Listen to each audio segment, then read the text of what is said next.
حضرت حرم بن حیان رحمت اللہ تعالیٰ علیہ فرماتے ہیں میں حضرت اویس کرنی کو ڈھونڈنے چل پڑا. ڈھونڈنے بھی اسے نکلا جسے کسی نے نہیں ڈھونڈا اور جو کبھی کسی کو نہیں ملے. حضرت اویس کرنی، یہ فکرہ کسی درویش نے نا حضرت اویس کرنی کے لیے کہا ہے. یہ فکرہ پورا فیٹونی پہ آتا ہے. اسی کسے دے کچھ نہیں جے لگ دے تے نہ کوئی ساڈا دردی، کوئی یارانہ نہیں، کوئی دوستانہ نہیں. حضرت اویس کرنی کا مزار بھی کنفرم نہیں کہ کدھر ہے. بس اسی کسے دے کچھ نہیں لگ دے، کیا ضرورت ہے. بس ٹھیک ہے، اپنا جو ہے انداز سارے زمانے سے علیحدہ کر کے رکھا انہوں نے، علیحدہ، الگ تھلگ. تو حضرت خواجہ اویس کرنی کو ڈھونڈتے ڈھونڈتے کہتے ہیں میں گیا، کرن گیا. حضرت حرم بھی نہیں، یہ داتا صاحب نے اس کو لکھا ہے. فرماتے ہیں میں گیا تو مجھے لوگوں نے کہا وہ تو حج کرنے چلے گئے. کہتے ہیں جب میں مکے گیا تو میں نے لوگوں سے پوچھا اویس کرنی آئے تھے؟ کہنے لگے ہم تو نہیں جانتے. یہ تو میرے جیسے لوگ ہوتے ہیں نا جن کی تصویریں زیادہ نکلتی ہیں تو جن کی ویڈیو زیادہ ہوتی ہے تو لوگ زیادہ جاننے لگتے ہیں، ورنہ رب کریم کے بندے تو چھپے ہوئے چکر میں پڑے ہی نہیں. کون اویس کرنی؟ تو انہوں نے کہا کہ حضرت اویس کرنی، چہرے پر برس کے داغ ہیں، کمزور سا وجود ہے، داڑھی زیادہ گھنی نہیں. جب حالات بتائے تو کہنے لگے اس طرح کا ایک شخص آیا تھا، اس نے طواف کیا تھا.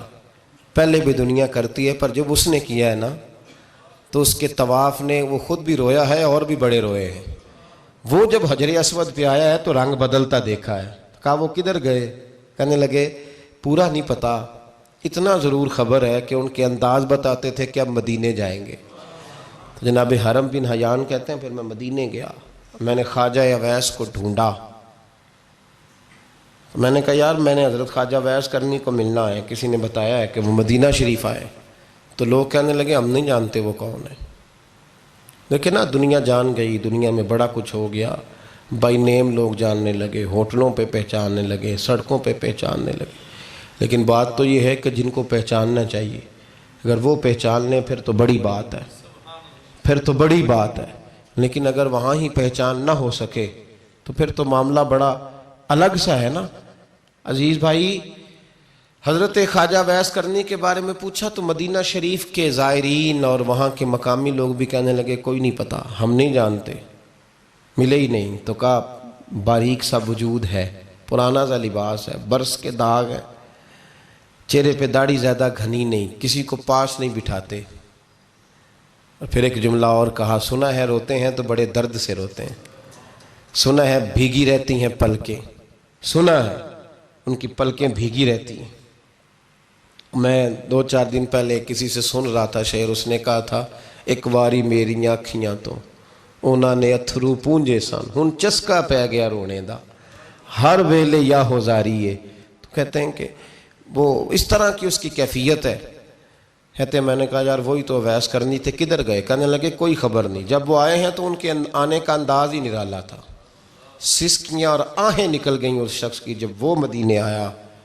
حضرت حرم بن حیان کہتے ہیں میں ڈھونڈتا رہا، تلاش کرتا رہا، پھر میں ان کو ڈھونڈتے ڈھونڈتے عراق میں آیا تو نہر فرات کے کنارے ایک کمزور سے آدمی کو ریت کے ٹیلے پر بیٹھ کے وضو کرتے دیکھا. کہتے ہیں جب ان کا وضو مکمل ہوا تو میں نے کہا السلام علیکم. تو کہتے ہیں انہوں نے چہرہ نہیں پھیرا، وہیں بیٹھے بیٹھے کہنے لگے وعلیکم السلام یا حرم بن حیان،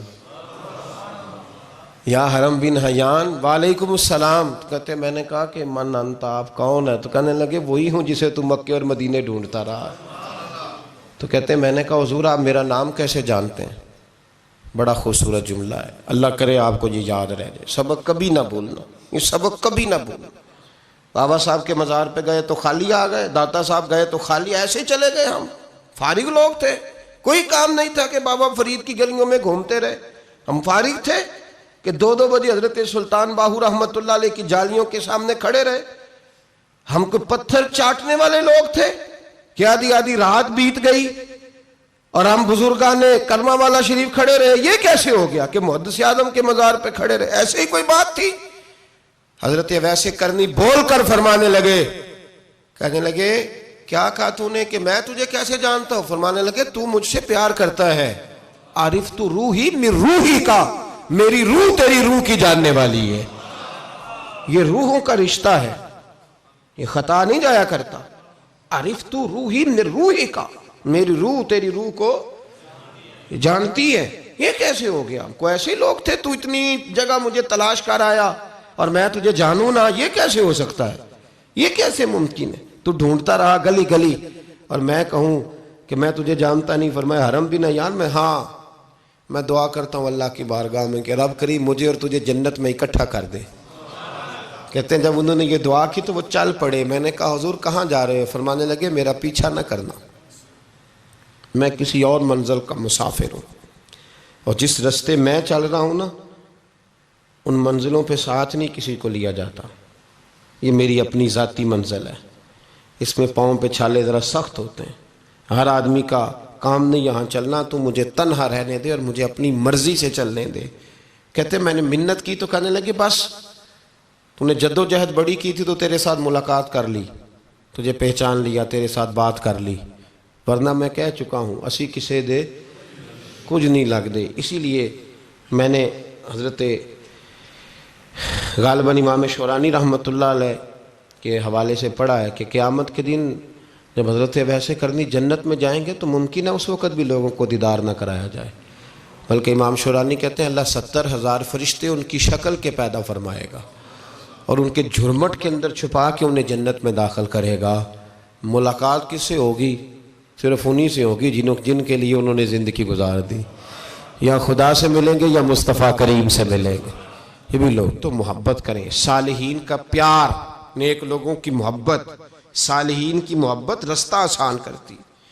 کوئی شک نہیں کہ زمانے میں سارے لوگ اچھے نہیں ہوتے، برے لوگ بھی آئے ہیں مارکیٹ میں، ہوتے ہیں، لیکن 2 4 5 10 بروں کو لے کر کے اچھوں کی محبت چھوڑ دیں گے، نیک لوگوں کا ذکر چھوڑ دیں گے، ان کا پیار چھوڑ دیں گے، ان کا تذکرہ پڑھنا چھوڑ دیں گے، ان کے پاس بیٹھنا چھوڑ دیں گے۔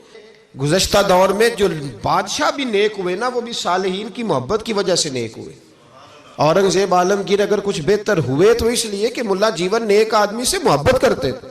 محمود غزنوی کی بہتری کا سبب یہ تھا کہ حضرت سیدنا ابوالحسن خرقانی کے پاس جایا کرتے تھے۔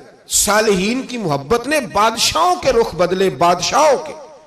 ان لوگوں کو پیار تھا تو حالات جہانگیر بادشاہ جایا کرتا تھا خواجہ اجمیر کے آستانے پر، تو لوگ کہتے ہیں کہ بڑے سخت دنوں میں بھی ہم اس کی آنکھوں میں آنسو دیکھا کرتے تھے۔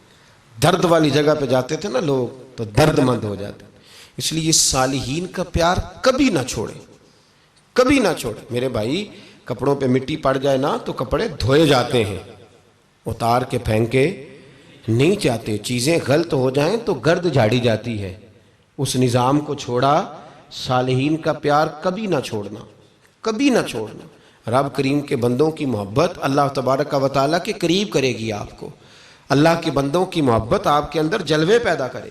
اور اگر آپ ان کو پڑھیں گے، میں جب پاک پتن شریف جاتا ہوں یا کسی مزار پر میں کھڑا ہوتا ہوں نا تو وہ جو حالات پڑے ہوتے ہیں نا ان بزرگوں کے، وہ سامنے آتے ہیں کہ یہاں خواجہ نظام الدین محبوب الہی تشریف لائے۔ دیکھیں نا اگر کوئی بندہ سوچے تو ہو سکتا ہے کہ اس کا کلیجہ پھٹنے کو آئے جب خواجہ نظام الدین صاحب کہتے ہیں کہ جو باب جنت ہے نا بابا فرید صاحب کا، کہتے ہیں ایسے ہی باب جنت نہیں، فرماتے ہیں جب بابا صاحب کا وصال ہوا تو بابا صاحب وہیں لیٹے ہوئے تھے جہاں آج ان کی مزار ہے، اور ان کے سرانے بالکل جس جگہ کو لوگ باب جنت کہتے ہیں وہاں میں نے رسول پاک کو کھڑے ہوئے دیکھا ہے۔ اب کوئی آدمی حضور کی خوشبو محسوس، اس کا ایک ارادہ بن گیا نا کہ یہاں حضور کھڑے تھے، اس پر کیفیت کیا طاری ہوگی، اس پر انداز کیا ہوگا، اس پر وارد کیا ہوگا، وہ کہاں پہنچ جائے گا 1-2 منٹ کے اندر۔ تو یہ تو اس وقت ہے جب اس کے محسوسات ہوں گے، جب وہ نظریاتی طور پر اس بات سے متفق ہوگا، جب وہ خوشبو محسوس کرنے کی صلاحیت رکھتا ہوگا۔ ایک بات عذرائے محبت ہے، کہہ دیتا ہوں چونکہ سوالات ہوتے رہتے، کہہ دیتا ہوں۔ اعلیٰ حضرت کے ایک مرید تھے مولانا حشمت علی خان صاحب رحمۃ اللہ، بڑے تگڑے آدمی تھے، جن لوگوں کی پوزیشن بڑی سخت فاضل لوگ ہوتے ہیں نا، اور حاضر جواب 1 منٹ سے پہلے۔ پاک پتن شریف گئے تو باب جنت سے گزر کے آئے۔ باب جنت سے کسی ہمارے عالم نے نہیں لکھا کہ جب وہاں سے گزر گیا اب توبہ نہ کرے اور کوئی اچھا عمل نہ کرے تو جنت میں جائے گا، بس یہ کہا کہ ایک دروازہ ہے جہاں خواجہ نظام نے حضور علیہ السلام کو کھڑے دیکھا، گزر جائے کوئی تو الحمدللہ اس کے لیے ایک برکت ہے۔ لیکن کسی شخص نے یہ نہیں کہا کہ اب وہاں سے نکل کے آ جائے اور معاذ اللہ جھوٹ بولے، جو مرضی کرے اور کہ میں جنتی ہو گیا، یہ معنی کسی بندے نے بھی بیان نہیں کیا۔ ہاں وہاں سے گزر کے آئے، سچی توبہ کرے، بعد میں اپنے اعمال پہ محنت کرے، اللہ اسے برکت عطا کرے گا۔ فرماتے ہیں میں پاک پتن شریف سے ہو کے آیا، رش بڑا تھا، اس کے ایام تھے، تو باب جنت سے گزر کے آیا تو میں بس کی چھت پہ بیٹھ گیا۔ کچھ اور لوگ بھی تھے، تو ان میں سے کچھ ایسے صاحبان بھی تھے جن کو بیماری ہوتی ہے چھیڑ کے رکھنے کی، کوئی نہ کوئی بات کیے رہتے ہیں، یہ ہو گیا تو وہ ہو گیا، کہتے ہیں انہوں نے بات چھیڑ دی، مولانا کہاں سے آ رہے ہیں؟ تو میں نے کہا پاک پتن شریف۔ تو کہنے لگے کہ آپ وہ بہشتی دروازہ جس کو کہتے ہیں باب جنت، وہاں سے بھی گزرے ہیں؟ کہنے لگے الحمدللہ، لائن تو بڑی لمبی تھی پر موقع مل ہی گیا ہے، گزر گیا ہوں وہاں سے۔ تو کہتے ہیں مجھے سونگنے لگ گئے۔ کہنے لگے پھر تو آپ جنتی ہو گئے ہوں گے، پر آپ کے پاس سے جنت کی خوشبو نہیں آ رہی۔ تنزیہ، انہوں نے کہا تنزیہ۔ تو کہتے ہیں انہوں نے طنز کیا تو مجھے بھی حق حاصل تھا، جواب در جواب کی تو اجازت ہونی چاہیے نا۔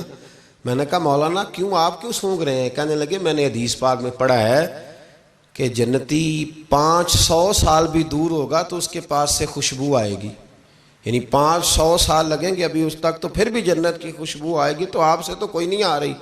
کہتے ہیں میں نے ان سے کہا آپ نے ایک حدیث پڑھی ہے، اگلی بھی پڑھ لینی تھی۔ حضور نے فرمایا جہنمی کو جنت کی خوشبو کوئی نہیں آئے گی۔ یہ نہیں پڑھی آپ نے حدیث، یہ نہیں نظر سے گزری؟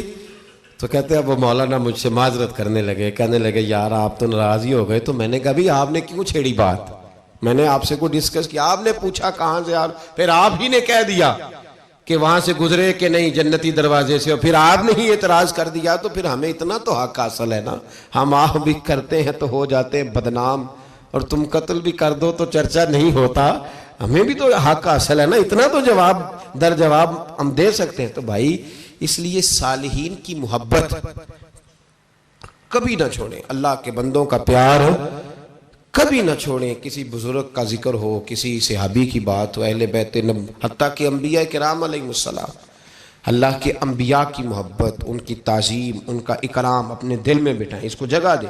یہ تکمیل ایمان کے لیے بڑا ضروری ہے۔ فقد استکمل الایمان کے لفظ آئے حدیث میں، اگر تکمیل ایمان چاہیے تو اللہ کی رضا کے لیے لوگوں سے محبت کرنی چاہیے، اللہ عمل کی